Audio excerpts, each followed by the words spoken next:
Hola, mi nombre es Francisco López Medrano, soy profesor de enfermedades infecciosas. Este es el vídeo de la segunda vuelta de esta asignatura. Recordaos que las enfermedades infecciosas son una asignatura importante para el MIR. Es importante por la sencilla razón de que es una asignatura muy preguntada. En los últimos 10-15 años ha habido habitualmente entre 15 y 20 preguntas de infecciosas, así que hay muchas oportunidades de sumar puntos con las preguntas de infecciosas y simplemente esto pues pensamos que hace que sea una asignatura importante para el examen. Hay que tener cuidado con las enfermedades infecciosas porque es una asignatura con una dificultad añadida respecto de otras para el MIR, y la dificultad añadida viene dada porque es una asignatura que se basa mucho en la memoria y poco en el razonamiento en muchos aspectos, y esto lo hace especialmente dificultoso, ¿no? Determinado microorganismo lo transmite la pulga y no el piojo, pues porque sí. El tratamiento de elección es la penicilina y no la eritromicina, también porque sí. Con lo cual al final uno va sumando una gran cantidad de datos puramente memorísticos, ¿no? De vector que lo transmite, tratamiento de primera elección, causa más frecuente, y en ese sentido pues hay que tener cuidado para el examen.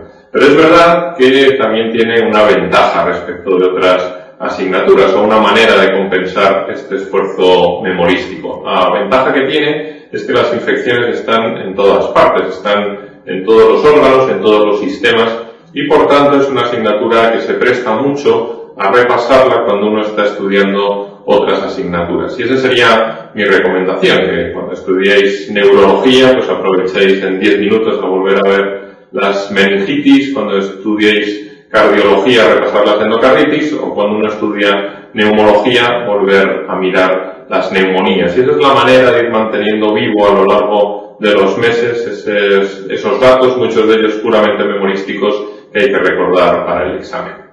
¿Por dónde se estudia uno las enfermedades infecciosas? Pues como dicen en general, yo creo que hay 3 fuentes fundamentales de estudio, lo que comentamos en clase, en este caso lo que comentamos en este vídeo, lo que figura en el manual, y una tercera fuente de información que os dicen en general y que yo creo que es también muy importante en infecciosas, que son los desgloses de los MIRes de años previos, ¿no? Como ya os habrán comentado, el estilo de las preguntas se repite y los grandes temas de infecciosas en este caso pues vuelven a caer año tras año, así que yo creo que esa es una fuente de información importante.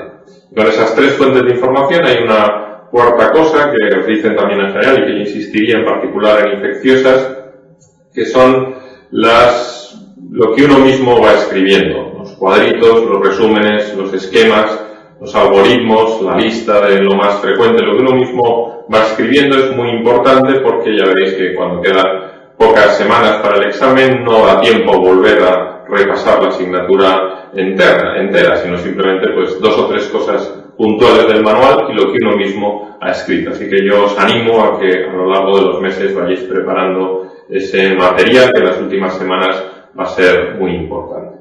¿Y qué preguntan de infecciosas? Pues lo preguntan casi todo. Cuando hay 15 o 20 preguntas, pues la realidad es que a lo largo de los años han preguntado casi todo, ¿no? Pero yo creo que hay un detalle que es importante. No hay que fijarse tanto en la pregunta rara de microbiología más o menos básica, o en la pregunta del microorganismo más o menos exótico, que nos puede sonar a muy raro, a muy complicado, porque esa pregunta va a caer, pero realmente las importantes, o lo realmente importante para el examen, es acordarse bien de los temas que todos los años preguntan. Una pregunta rara va a haber seguro, pero esa no es la que más discrimina. Lo importante es no fallar ninguna de las que uno no fallaría si se lo hubiera estudiado la víspera en su casa, ¿no? Y en este sentido, pues acordaos que hay algunos temas que son especialmente importantes. Los 3 más destacables serían la tuberculosis, el VIH y las neumonías, ¿no? Todos los años hay preguntas de neumonía, sobre todo sobre el tratamiento de las neumonías. Todos los años hay preguntas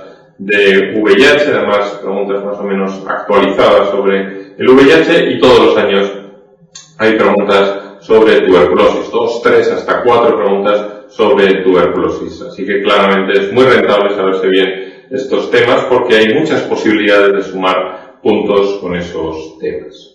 También comentaros que como esto es un vídeo sobre la segunda vuelta, pues prácticamente no vamos a insistir nada en los aspectos teóricos y sin embargo nos vamos a centrar más en la técnica del examen, en cómo contestar las preguntas, cómo afrontar los casos clínicos, en los aspectos más prácticos de la contestación de las preguntas, y el que tenga interés más en aspectos más teóricos, pues evidentemente debe consultar más el vídeo de la.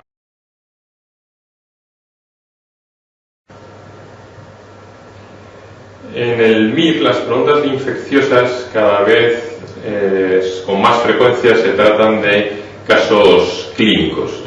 Para la resolución de los casos clínicos de infecciosas hay que tener en cuenta tres aspectos cuando uno lee el enunciado.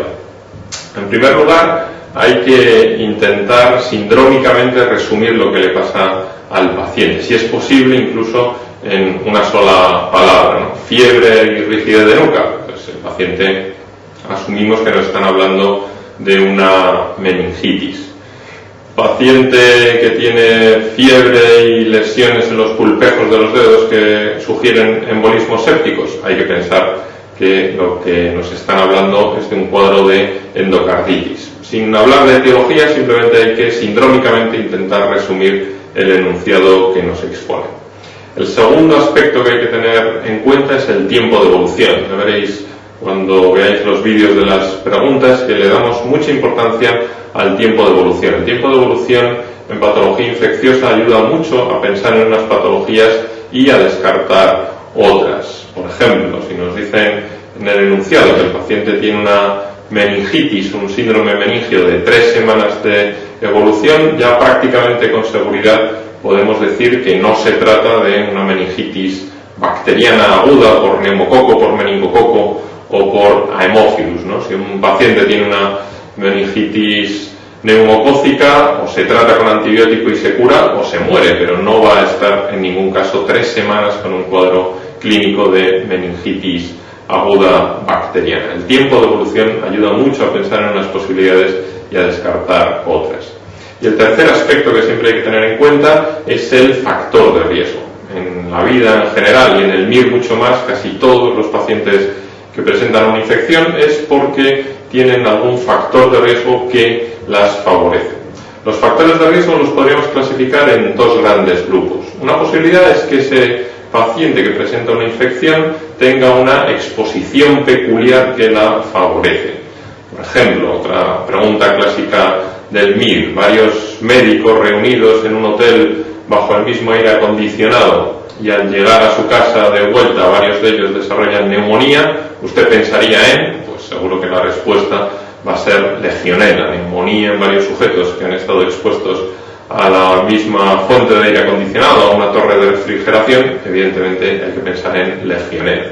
Alguien que ha estado de excursión en el Amazonas, le pican los mosquitos y a la vuelta desarrolla un cuadro de fiebre, escalofríos y hemólisis, pues mientras no se demuestre lo contrario, alguien que viene de una zona palúdica, hay que pensar que tiene malaria o que tiene paludismo. Esa es una de las posibilidades, que el paciente tenga una exposición peculiar que favorece determinado tipo de infección.